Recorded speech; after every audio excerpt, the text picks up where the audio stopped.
You're listening to PlayStation Power. I'm George, and with me is Greg. Hello. How you doing, Greg? Doing okay. Just trying to stay warm. Yeah, I hear you on that. Whew. It's getting pretty cold. It actually snowed here recently. Yep. Same here. So, and then crazy weather. Tomorrow's supposed to be like the high 50s. Wow. Yeah, I don't think it's like that over here, which is weird. But enough about the weather. We are talking about the PS2 game Ring of Red. This is about the Xbox 360 and how... oh wait, I'm sorry, that's the wrong thing. But yeah, another Konami game. It seems like we just love Konami here. But, well, I think in this case, justified because one of the reasons I suggested this game to George was because that this game really slipped through the cracks. Nobody I've talked to about it over the years has even heard of it. So it was definitely a Konami game that flew under the radar, for some reason. Which, well, I think I know why. We'll talk about as we get into it. But right, yeah, for Konami mainstream release, just to go this unnoticed is pretty rare. So I think even Konami fans probably have never heard of this game. That's crazy. Yeah, so this is a very interesting game. This game was released on the PlayStation 2 in Japan, September 21st, 2000. Then it went over to North America, March 12th, 2001. And of course, EU is again last, June 15th, 2001. And then North America got it on the PlayStation Network, October 4th, 2011, which I did not know. I don't think I've ever seen this game in the store before. Yeah, I didn't see it on my PS TV. If it's still on there, it must not be available. PS TV doesn't play PS2 games. Oh yeah, that's right. Sorry, Yeah. I forgot about that. Yeah, Yeah, well, that'd be why that's a then. shame. But yeah, well, maybe they've removed it since then. Who knows? But I don't know. But that's interesting that it got a second release in North America. Well, through the digital system. Well, if it is still on there, I'm glad about that because Konami's definitely been one of the great companies about making their stuff available again, through digital release, and I'm very glad about that because Which is weird because they don't care about video games. Well, not anymore, but they have one game coming out, I think, and that's just the other Metal Gear Solid game or whatever. Right? Yeah. I don't know. But really, I'm surprised this game even got a US release in the first place, because this is a very Japanese game. I can see why they released it in North America. It's a very good game, and, to be honest, you don't even really... Just to learn the game, you need to be able to read. But, other than that, if you figure out what you're doing, you don't really need the story or anything, because just the gameplay in itself is pretty good. The story, however, is definitely one of the highlights of this game. Yes. It's very good. Yes. And as we said, Konami, developer, publisher, whatever. It's a turn-based tactical game. Of course, you will bring this up. Well, I brought it up for a couple reasons. One of the reasons I did is that this is the kind of game that, as you commented on earlier yourself, that was popular on computers at the time. This is really one of the first times a game of this sort was brought over to a major console, because this is kind of a very unique blending of genres, which is where it's a turn-based tactical game on the map. On the map level with strategy elements, that kind of stuff, but the actual combat is real-time based, which is a pretty unique blending of the genres that has been seen on the computer before. But I think this is the first time that a major console game got this kind of release. And as you commented earlier, I think it's the reason this game kind of got ignored because it was the time that this came out, circa 2001. I don't think console gamers were really wanting or expecting a game like this on there. So. I think that maybe they didn't sell it correctly because it's not fully about the tactical stuff. It's kind of based around it, but also you're not just telling, hey, do this, do that, blah blah blah. It's you're actually moving your mech. You're not you're telling it to go forward, you're telling it to go back, you're telling it to do this, and this, but it's kind of more action-based than like a tactical game or a pure tactical game would be. Right. Where it's like, oh, just move here, attack them, okay, I did my damage, alright, my turn's over. You know, like you actually go into a battle and you're telling your infantry like, go in, fall back. Alright, now let me shoot at the enemy, like this and that. Right. The biggest problem I had was, and I'm sure you know this from watching my stream, but the biggest problem I had was the time. I felt like the time was always way too short. Yeah, there's time limit. There's time limit on the battles, 99 seconds, to be able to keep things going, going at fast pace. I understand why it is because there's many games that have time that you time battles because it kind of reflect the fact that you want to keep the gameplay going and they're trying to make it like more realistic and stuff like that. But yeah, that clock goes very fast. I never actually timed it, but the 99 game seconds probably goes by maybe about like a minute, maybe like a minute 20 seconds, like in real time. So I'm definitely quick. So oh yeah, I there were multiple times, and if you watch my stream, there were a lot of times where I was just like, oh shit, I'm running out of time. Oh man, I wish there was more time because I'm hitting this guy pretty hard now. And there were times where like I needed one more shot on the guy and I was about to shoot and the time ended and I was like, shit, I could have got that guy and saved myself a turn. You always have to watch the time, like the time kind of like very carefully because like if you want to, go ahead and make a snapshot if time's running out. Like even if even your accuracy is not going to be that very high. But, yeah, I've learned to do that. I think there are times where it's just like I go for an 80% shot and I'll miss, and then it's like there's like 10 seconds left, so I'm like, okay, I better like aim, and I'm and it's like around like 70 or 60 or something like that, and I shoot and it just hits them. So yeah, accurate. Yeah, there's a fair amount of luck in this game, just like in actual combat. So it's pretty cool in that area. Yeah, I think the fact that this game blends both strategic and action elements pretty well is definitely a reason. Like I really liked it like right away because I'm a huge fan of strategy games. I like action games plenty. It also kind of reminded me. The game also kind of feels like it has kind of an RTS element to it, like for me also. So just the blending of all the genres together, like really just really appealed to me. So, but I mean the gameplay is one thing. The gameplay is very fun, but the story also is another thing that really really sucked me in because you love alternate history. Well, I like most alternate history. Some of it out there is like completely like ungrounded and stupid, but okay. But I'm a history major by training and degree, and a good alternate history I'm really into. And this game definitely has the alternate history in this game definitely could have happened because up to a certain point at least anyway. But so it's definitely. You tell me that in World War II they didn't have mechs? Well. There were the mechs definitely is something. The mechs like is where it deviates the most because I said earlier this game has a very Japanese feel to it and mechs also like a one way it has a very Japanese feel because anyway just to talk about the storyline here like a little bit. This takes place in 1964 in an alternate Japan, and I'm just going to talk about the actual history, like real quick, just the listeners have a basis to compare it on. Go right ahead. Toward the end of World War II, between the U.S. and Japan, like the Pacific 1945, there are plans made to launch an invasion to actually conquer and defeat Japan because the Japanese were very stubborn and they were refusing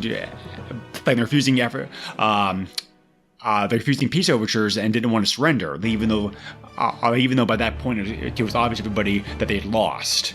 So the Allies drew up a plan called Operation Olympic, which called for a two-part invasion of Japan itself, starting off in late 1945 with an invasion of Kyushu, the southern island, and then finally landing near Tokyo in 46 to actually conquer the city. And it was expected, and they wanted to get the Russians on board to help, because the Russians had a treaty with the U.S. that they would enter the war at a certain point after their non-aggression pact with Japan had expired. So the Russians were expected to help also. But we also, even though the U.S. and Russia were allies during the war, there were hesitations and reservations about actually how much of a good idea it was to actually get them involved in the war like that. So. But it was expected that such an operation would suffer tremendous casualties, hundreds of thousands of dead and wounded on both sides. So President Truman, when he came to power, was briefed about the atomic bomb, which had been successfully tested, and he made the decision to go ahead and use the bombs to see if he could end the war without having to resort to the invasion, which resulted in atomic bombings of Hiroshima and Nagasaki. And the Soviets did declare war against Japan in between those two bombings and conquered Manchuria, a region of China which the Japanese had occupied very quickly. And it was a combination of that and the two bombings that finally convinced the emperor to take out his neck like an order to surrender. So it's like the invasion flight never went forward. And however you feel about the atomic bombings, they definitely saved a lot of lives, fighting both sides. So in this game, the alternate history branched off in the fact that the U.S. either did not have or chose not to use the atomic bombs on Japan, and the invasion went ahead. And because of this, the Soviets got involved as well, and they ended up conquering and annexing Hokkaido, the northern island of Japan, and Japan got split between between the Western Allies and the Soviets, in much the same way that Korea did between the communist state of North Korea and the capitalist state of South Korea, at the same time. So Honshu, the main island, split between the communist-controlled North Japan and the Allied-dominated Southern Japan, and this resulted in a new Japanese war breaking out between 1950 and 1954 that didn't settle anything, and just resulted in a whole bunch of deaths and destruction and wariness between the two sides. And the game starts off 10 years later in 1964, as you play a character who is German-born but of Japanese heritage, who's an experienced test pilot, piloting a new domestically built Japanese mech on training exercises. But things very rapidly happen. An incident occurs, and soon enough, a full-scale war breaks out again, between the two Japans. So knowing that this very well could have happened in real life, that Japan could have been invaded and split between between the Russian Allies and the Soviets, is very really sucked me in right away from the start. Just like Germany. Well, yes, exactly. So, and like I said, Korea is the most famous example of this. Right. So as well. So, and as George complaining about in the stream, there's a lot of reading going on here because. You remember that? But I think it's very good writing. I mean, the background between every mission, they give you the background history and information of what's going on. You can have expanded briefings if you want to, which talk about some of the international situation, some of the domestic things going on. The characters. I complained about that because I was reading it out loud at first, and I was like, "Yeah, no, fuck this. I'm just gonna read this to myself." Voice acting would have helped. Some of the reviews at the time. Some of the reviews at the time complained about that, but I think it's fine to not have voice acting. Yeah. It's just when I'm reading it out loud, it's this is a lot of reading. It is a lot of reading, yes, but I mean. Also, some of them when you finish a mission and it tells you some of the story after that, it's some of it goes away way too quickly, and I don't even get to finish reading it. I do like the effect, however, how while they're doing the briefings and the story text, they're also showing you pictures in the background. and those Right. pictures, like those pictures and movie clips are either actual real World War II based picture clips, or they've been altered in some way. For example, the intro shows the World War II battle scene, but they also like superimposed a mech in it as well, which is pretty cool. Yeah. Yeah, no, that was really cool. But I mean, it looks realistic. It looks very historical. So, yeah, it's a very deep, mature, engaging story. This is not a game for kids. This is certainly a game that you have to kind of be like at least an older teenager to be able to appreciate. Because the story goes hand in hand like the gameplay. And yeah, it's a very it's a very long game. Missions take a while to complete. Oh boy, I think I spent almost an hour on one of them. It's like the good thing. It's a good thing that you can save during missions. That helps. You know what? I never even thought of doing that. Yeah, you can save between missions. Yeah. I probably thought that was a thing. I just didn't think of it at the time when I was playing. It's also a very long game. There's about 20 missions altogether in the game. So. Oh wow. Yeah. So that can well, if it takes, let's say it takes you an hour a mission, that'll be 20 hours. Yeah. Which isn't too bad, but it'll probably take you like 16. Yeah. Something like that. Yeah, I think it took me about 30 it's like around 30 hours total of game time back when I bought it. So Are there parts where you can like replay missions or? Because I haven't seen any of this. No. Or is there like a training ground or something? You can do some training, but that's about it. Okay. You know, like in the simulator, but that's about it. So. Because knowing me, I want to go and eventually just grind. Right. Yeah. Like I do with Front Mission 3. Yeah. Yeah.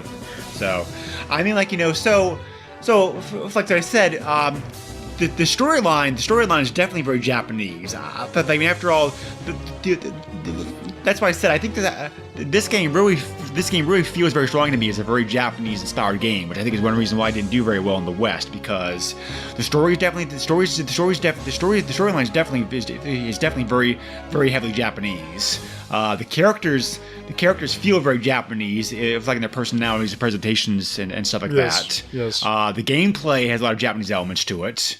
The music has a very Japanese feeling soundtrack. So the graphic pretty good. The graphical style and the artwork being used also has also has a very like 1990s anime feel to it. So, but yeah, for the gameplay, like we said before, is basically two different parts. You have your tactical part where you're moving your mechs around like on a map. That have to take into account things like, you know, like terrain and if you have allies and you have to decide, do you want to attack, do you want to move, do you want to heal? There's certain things you can do like in your squad. Right, and there's things on the map like villages and Yep. in cities, towns, stuff like that, and you can heal. Yep, and you can also find power-ups every now and then. So. Like if you like occupy the right area, like whatnot. So, and then when you actually go into battle against the battle against an enemy mech, this is where the real time part of it kicks in, and it's always 1-on-1. There's always a timer, 99 seconds, like we talked about earlier, and you basically control your mech, and you can decide what you want to do to your mech. You can either have the mech move forward or back, because certain attacks are best done in certain ranges. You decide what weapon that you want to use. Most battles you have supporting infantry with you, which makes sense because really mechs just really glorified and improved tanks, and just like in real life, infantry wants to. It makes sense for infantry and tanks to support one another. So you can decide what you want your infantry to do, and then when you attack, the graphic changes to a close-up, changes to like the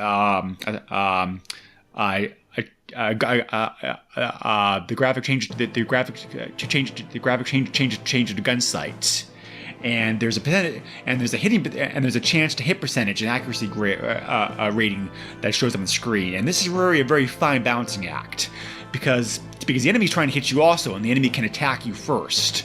like on this. So you're trying to decide how long do you want to wait to raise the accuracy, and how long do you want to risk like being attacked first. Yeah, George said earlier he usually waited for accuracy to get about 80%. That was pretty much like what I did, like 75 to 80%, like where I shot. And then, of course, like I said, if time's running out, your timer's going out on the bow, just go and take that snapshot real quick. Maybe get lucky. Yeah. Eventually, when I got people up to a good level, like some of them, their accuracy would just shoot up so quickly, where it wasn't really a problem. Like there were times where I was able to just be like, okay, I'll go to like 99.99% or whatever, and like it would just shoot up. And that's what I really like. So that's why I kind of want to grind. So then when I get those, I could just get those characters up to a point where it's just like the accuracy just is just blazing fast, and just right. Okay, now I can just shoot almost instantly. Yep. And like most tactical games, you're definitely better off surrounding the opponent if you can, and attacking it 2 or 3 times in a row, like with different mechs. Oh yeah. Yeah, just make sure that you get the kill. So, and trying to prevent the enemy from doing the same thing to you, because like especially early in the game, you can get destroyed like pretty easily. The beginning missions of the game are pretty difficult, I think. It does get a bit easier as you go on, once you gain as you gain like more mechs in your squad, and your experience increases. But the first few missions are definitely a grind. You're gonna, yeah, like those first few missions, you're getting a feel for the game, and you're also getting a feel for which kind of mech you're better with. Mm-hmm. Yep. And I really like the 4-legged ones. They're pretty good. 4-legged. The 4-legged mechs are pretty good. Like in most good games, each character like mech has like pros and cons. So having like a well-balanced squad is definitely the best approach. The best approach to take here. So right. So one of the reasons I bought the game was not only I bought the game shortly after it came out, not only because that it was from Konami, and I have a very good history of loving Konami games, but also the fact that the game sounded very unique. And this is a pretty early game for the PS2. It's not launch release, but it's pretty shortly after that. And there really weren't too many games out for the system yet at that point. So I remember being really I remember being really impressed by the graphics when I first played this back then, because the graphics I thought were like very, very good. I thought this really showed off what the PS2 could do like very well. And even nowadays, even nowadays, I'm like, okay, this is going to get superseded pretty quickly by the PS2 games as far as graphical goes, but I still think it looks pretty good still. Yeah, no, the environments are like but there's more detail in the mechs and the animations that the characters do, because when you get infantry reloads your weapon. And you see that happen, and it's really cool. I love the whole combat the whole combat sequence. I love all those. I love all those animations. They're great. Just the battle. Just how the battle starts with the camera down low, showing the infantry moving ahead first, like when the camera sweeps up, sweeps up, straight toward the mech. Flying all the animations about your infantry moving, moving and attacking, and your mech doing its power shot, like when it crouches and shoots. And the animation when your enemy takes damage or something like a critical hit. Lovely. All that stuff is great. It all looks excellent. Yeah, no, there's definitely attention to detail here. And what I like is when you use one of those skills that your pilots have. It goes into the cockpit, and it shows a 2D image of them. And there's one guy where he's just he's sitting in his chair, and he's just giving this fucking smug ass grin. And it's so great because it's just Because what's that skill? Like he first off has like emergency load where it just automatically like reloads your gun, and then I just go in for a shot. And I just think of his fucking grin when he just hits the enemy. It's great. That is the best skill in the game, bar none. The emergency load. I like the quick shot because it reloads quickly and shoots. And every time I use it, I haven't noticed a miss with it. Yeah. Like every time I use quick shot, it always hits. So Yeah. that's my favorite. The actual battleground, the actual battleground graphics in the game, I think, are a mixed bag. The terrain, Yeah. There's a lot of like 2D stuff like you're not really supposed to look at or pay Yeah. attention to. The tactical and map. I played it in an emulator, so like Right. everything was like super cleaned up, and Yeah. you know, like using like I think I'm rendering it in DirectX 9 just to keep it simple. But Yeah. like everything's so clean, and it's like you could really notice a lot of things. But I still feel like the game still looks pretty good. Yeah, the tactical map and the the tactical map graphics and the terrain immediately around you during the real-time combat sequences. Neither one of those is very impressive, but the actual background. I think the map is alright, but the environment that you're battling in is a little iffy. However, the background graphics, have you noticed, noticed in the real-time sequences, the terrain really far off in the distance, the mountains and whatnot. That stuff looks very good. It's crazy because it looks like it's picture like it's almost. like high resolution. Yeah, Yeah, it looks like it looks like an almost what are they like? It's almost like photorealistic, Yeah, which is crazy. It's strange. Like, it's a weird mix. I'm not sure why I did it that way, but I couldn't imagine. I can't imagine what it looks like on like a CRT through composite. Like I can't imagine what it looks like, but it looks pretty good through the emulator when it's like all cleaned up and shit. Yeah, well, yeah. That's how I played this game originally, like on a CRT television set. Like a few, like the composite, and it's the emulator. The emulator makes it look a little better, but it's like pretty close. But like, you can play PS2 games in fucking DirectX 11, and it looks fucking wonderful. Yeah, But no, I chose DX9. Right. I guess whatever. So, the soundtrack to this game is fine. I don't think it's a great soundtrack, but once again, it fits the game very well.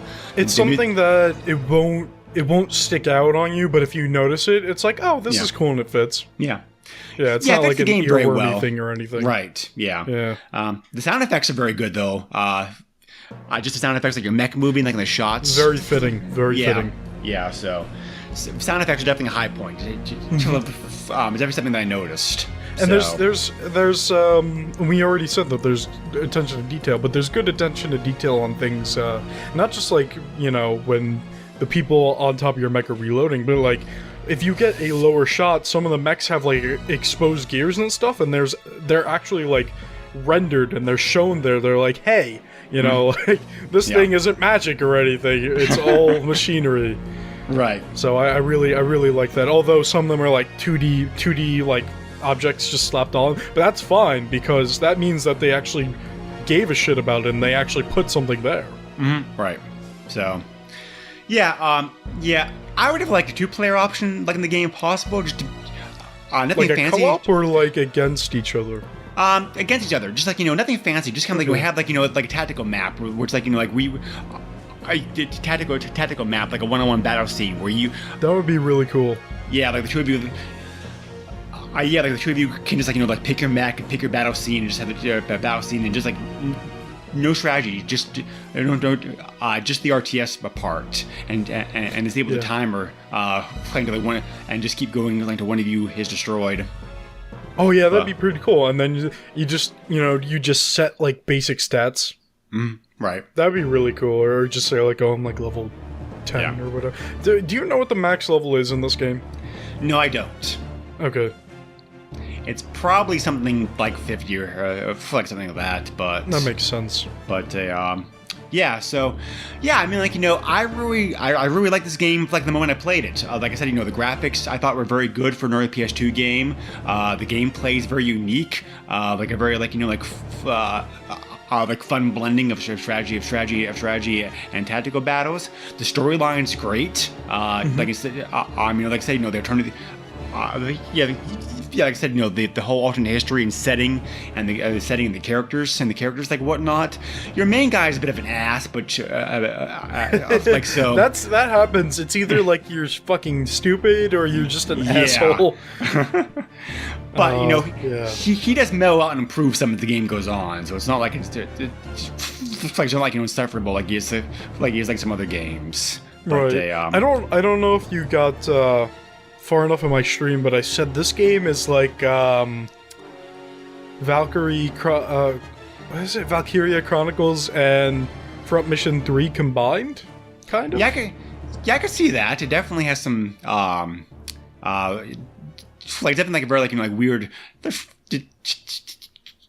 meshing between those two styles, like I said. Yeah, I was talking to somebody about it, and they were like, "Oh, I never heard of that game. Let me look it up." And they're like, "Oh, this looks like Valkyria Chronicles." And I was like, "Yeah, that's what I said." That's the thing. Nobody's heard about this game. I mean, it flew totally under the radar, like when it came out. I see that, but it's a shame because it's not like a whole like Earthbound thing, but it's definitely one of those games where it's like shit. Like this is a hidden, maybe not a gem, but it's still pretty good. It's not the best, but I'm actually kind of hooked on it. I want to. Like when it came out, I'm putting that on my backlog. Right.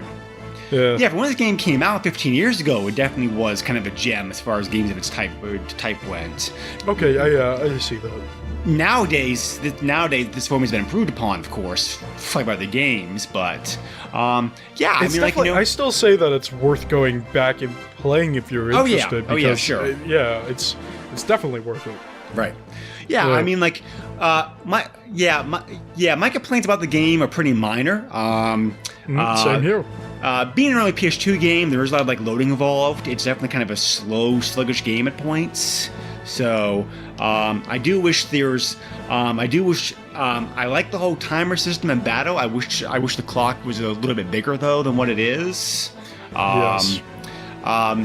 I think that like I said, I think the difficulty level is a little bit unbound because the game starts off kind of difficult and then gets easier for some missions. I think it's very difficult after that. But after you level up, right. And once you really understand what you're doing, and right. when you have the process just laid out in your mind, it gets much easier. Because when I first started playing, I was like, what the fuck am I doing? How does this work? And then I was like, that's when the hamster started running in its little wheel. I was like, oh shit, okay, I get it now. Like certain distance and accuracy, and then you have to aim, wait for the accuracy that you want, and you shoot, and you control your infantry, and infantry is very important in this game because you can equip different like squads that go along with your mech, and they actually increase some stats, and that's really cool. And if you lose that squad like in combat, those stats go down because you're not getting that boost anymore. Right. That's really cool. It adds another tactic where like these guys have skills, but if I put them on the front lines, they're gonna die. So I have to use them and pull them back, or some of them actually. If you keep them in the front, they actually start doing damage to enemy soldiers and actually the enemy mech. I've actually defeated a few enemies with my infantry. Like there were times where I was aiming and I was like, okay, this is almost at 80%. And next thing I know, it's just the fucking mech flying over and all the people just flying off, which is like my favorite part of the game. And because it's just so silly. And too bad there's no ragdoll. That'd be great. But, you just see the mech fall over and it's like, I won. And it's like, oh shit. Well, my infantry helped me win. That's awesome. Yeah, like I said, there definitely was attention made to like combine arms, because like I said, in real life, infantry and tanks work together to support one another, and they did a great job modeling that like in the game. Yes. But I think my last minor complaint is like, I kind of agree with some of the reviews. I wish it had been like a small bit of voice acting in the game at least. Some of the characters I think could have benefited by having some voice acting done to it. So But Yeah, it would help with the tone, and if it was done right, it would help with the tone and everything. But like, I have no problem without voice. The only thing is if I'm reading it out loud to somebody, it's like this is getting very tiresome, and I'm killing myself over reading it. So that's why I stopped reading it out loud on my streams, because it's just it gets too much to read all of that. Oh my god! Right. Just the training section. It's like, oh my god, fucking stop.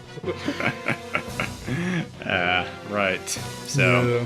but yeah, I mean, I think those are fairly minor complaints. I think the game's aged pretty well. Like I said, the stuff this game did has been improved upon by other games since Yes. then. But for the system that it came out, this game's still unique in the PS2. There's not really another game like it that came out with the system.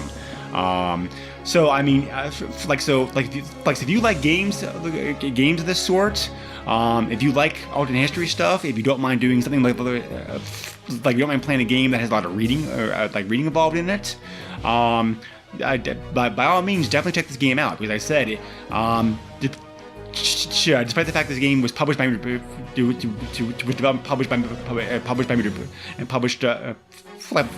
by a major company, they didn't put very much advertising or marketing behind this, just like another Konami game that we covered earlier in this podcast, Shadow Destiny. So both of those games just kind of got low budget releases and just flew under the radar, and nobody really paid much attention to them. Yeah. But most reviews on both games were very positive. So I think this game is still kind of a gem as far as the PS2 games go, because of what kind of game it is and what they're trying to accomplish in it, which I think for the most part they succeeded. Yeah, no, this game has definitely gone into my backlog, and I will finish it at some point, just like Front Mission 3, except I feel like I'm getting kind of close with Front Mission 3 at least. I hope. But yeah, oh man, this game's definitely in my backlog. I will eventually get to the end of it. There are certain games that we cover that I will go back to and try to finish. Like I think I said before, Front Mission 3, I have a good amount of time in, and I feel like I'm getting close to the end, so yeah, that's gonna be awesome when I start finishing games, actually, and not just keep picking up games. It's like, oh, what's this? Oh, what's this? Right. Yeah. Yeah. Yeah. That's why I try not to play like too many games at once. Oh, that's hard for me. The only thing I don't, the only thing about this game I think this game doesn't make any sense is where the and something I never found online when doing research on it. Where did the name come from? I mean, I understand that red is a reference to communists and that kind of thing, but Ring of Red doesn't really seem to make any sense as far as like the game player story goes. Maybe it's supposed to mean like a group of commies? I don't know. Yeah, but you're not playing a group of commies. Like, you're playing a group of South-Japanese. But aren't you playing against... Yeah. Isn't North Japan like the whole... I don't know. That's why I said, yeah, North Japan's communist in this game, so I get the red part, but I really don't know like where Ring comes from, so... I don't know. What it makes me think of is just like... It just makes me think of like a group of the communist, like, North Japan, and, because one of their guys stole South Japan's mech and got away with it, Mm-hmm. Yeah. You know, it's just like now, it's just, I don't know. I really don't know. So, the titles, the titles... Oh, the title Strange makes no sense. And you know what it makes me think of? It makes me think of the aiming, because if you get it up to the highest, it actually like turns red or whatever. That's what it makes me think of, like aiming a weapon and shooting. Maybe? That's what it makes me think of. Yeah, I'm not really quite sure about that. I don't know. Yeah, could be. But... So, anyway. Yeah. So I'm pleased to hear this game hopefully still available on the PS Network, because that certainly would allow people to check it out. Because I kind of get the feeling this game could be kind of I kind of get the feeling this game could be kind of pricey, like online, if you wanted to actually buy the original, like by the original release. I'm sure the current run of it was pretty small. Actually, believe it or not, it actually doesn't go for too much. I've seen it go between $2.99, which is disc only, to, and this was the only one that was priced this way. Anything other than this one was actually priced at a decent price, but the highest I've seen this go for is $39.98. I've seen it go for 30. I've seen a lot of them go for like 20 and below. Okay. So, like, if this game interests you, you have a PlayStation 2, and you're interested in picking it up, it actually doesn't go for that much, and a lot of them are complete in box, or at least just in the box, without a manual, which is very nice. Yeah. Yep. Yeah, that's not a bad price. That's I definitely pay up to like $30 for this game. Yeah, I definitely say so. It's probably like $10, and it's probably like it's probably around $10 like in the digital version. So, yeah, 10, maybe 15. I'm not sure. I didn't actually go on my PS3 and take a look. Yeah. Well. I should have done that. I should have done research for the podcast. Oh well, it's too late now. Well, I don't see any reason why this game wouldn't be yanked, because Konami has not removed like any of their stuff before. So yeah, but Konami's much different now. Well, like I said, yeah, but all the stuff that they made available in the past is still up there. The Castlevania stuff. The Castlevania stuff and the Suikoden stuff and that kind of stuff. So yeah, I'll have to definitely take a look and see if it's on there.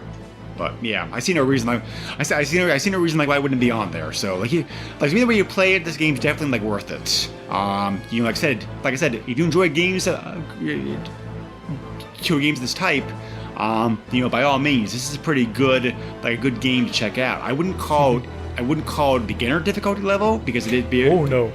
Because it has some. It is pretty difficult, like you said at the beginning, where I was a little worried I was gonna fail I was worried if I was gonna fail the first and the second mission, and then when I got the experience in the game and leveled up, and I also gained the experience from playing the game and learning what I wanted to do and how to play and how to use the infantry and everything. Like, I was golden after that, because I didn't really have too much trouble.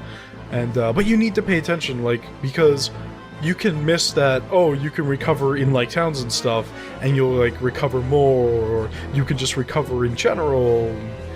It's yeah. Reading the manual first is definitely recommended, like, this game, because there's a lot of fine points in it. Are you saying that just because you were yelling at your screen watching my stream? No, not really. Just I think that because you can't figure things out like you did. I'm just saying, reading the manual first will help make the experience smoother, because you kind of know. To explain all the gameplay tactics and what everything means, that kind of stuff. You still have to figure out what you're still gonna have a tough time in the first few missions, trying to figure out what works best against what. But the manual can definitely help to alleviate the process. I never read the manual. So yeah, well, I really recommend it. I really recommend it, this game though, because of the. Oh yeah, that'll help. Yeah. So. Anyway, I'm glad you like this game. I was kind of worried. I was a little bit worried recommending this to recommend the other one for you, but I definitely want to. But yeah, I definitely want to talk about it because I have my personal experience and history of the game, and how much I really liked it, and how much the fact I think this game is pretty much not known about these days. So I definitely wanted to give you shed some light on it. I'm glad you brought it up, because it's a really interesting game. Yes. Yep. So yeah, and the storyline. I've not seen any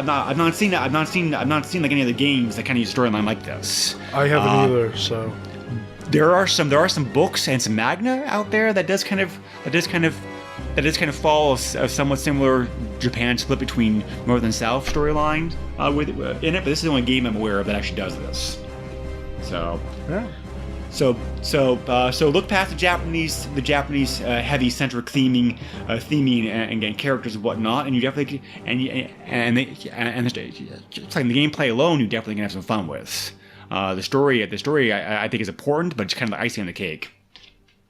I do like icing on cakes. Well, if you don't have anything else to say. Nope, I think I'm pretty good. Alright, awesome. Thanks for joining me, and thanks for bringing this game up. It's an awesome experience. Thanks for listening, and if you want to help back us up, we have server costs and everything. It helps us keep the lights on, helps us gain equipment, helps us ensure that the quality of these podcasts are maintained to a high quality. That's not saying, for things like other podcasts I do, but you can help us out on Patreon, patreon.com/theboxfort, that is THEBOXFORT, and we are on iTunes, Google Play, Stitcher, and the website, which is theboxfort.com, TEHBOXFORT.com. There's a lot of stuff on there, and you better check that out because some cool things are being posted on there now. And I'm constantly working on the website. I'm always thinking, what can I put on the website now? How can I update it? How can I make it look better? So take a look at that. We have a Facebook group. If you just look up PlayStation Power, you should be able to find it. You can find me on Twitter at Mr. Chief, at MISTURCHEEF. And if you take that same spelling, same name, go to YouTube, you can find me streaming on there, you can find my videos, you can find the videos of my streams, and I have some stuff that I'm working on for this podcast. That will be really interesting. And if you have any questions, concerns, inquiries, whatever, you can also email us, PlayStationPower@theboxfort.net. That is THEBOXFORT.net. Greg, where can we find you? Well, besides our Facebook page, you also can email me directly at the my regular podcast dedicated email, which is the SNES podcast at yahoo.com, which is the other podcast that George and I do together, the Super NES podcast, Yes. which is a lot of fun. And yes, ratings and reviews on iTunes are definitely definitely very much appreciated. And Ken, if you have any questions, comments, or feedback on the games that we've already talked about, or just for other games that you'd like to hear us cover, please check us out on our Facebook group, because we definitely would appreciate some more activity over there. Yeah. And, that's it. Goodbye. Thank you all, and take care.